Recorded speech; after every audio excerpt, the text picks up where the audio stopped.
Welcome to Warp Drive, your ultimate destination for science fiction enthusiasts. 175, Earth was a barren wasteland. Centuries of pollution and overconsumption had taken their toll, and the planet was no longer capable of supporting human life. But there was one city left, a towering metropolis called Neo-Tokyo that had been built to withstand the worst of the environmental disasters.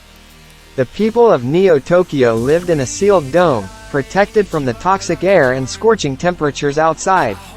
They had everything they needed inside the dome: food, water, air, and entertainment. But they were also trapped, unable to leave the city without facing certain death. One day, a young woman named Emiko decided she could no longer live in this gilded cage. She had heard rumors of a secret project that could save humanity, a plan to terraform Mars and make it habitable for humans. Emiko was determined to be a part of this mission. She gathered a small group of fellow adventurers and set out into the wasteland, facing danger at every turn.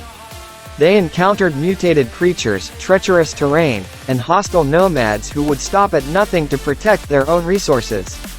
But Emiko and her team were resourceful and determined, and they eventually found the hidden base where the Mars project was being developed. They were welcomed by the scientists who had been working on the project, who explained that they had been forced to keep it a secret because of the powerful corporations that controlled Neo-Tokyo. Emiko and her team volunteered to be the first colonists on Mars, and after months of preparation, they set off on a long journey through space.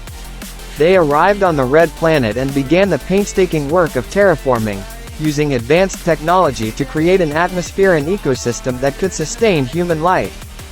Years passed, and Emiko and her team grew old on the new planet. But they had fulfilled their mission, and humanity had a new home. The people of Neo-Tokyo looked up at the sky and saw a faint red dot, a reminder of the courage and sacrifice of those who had made it possible.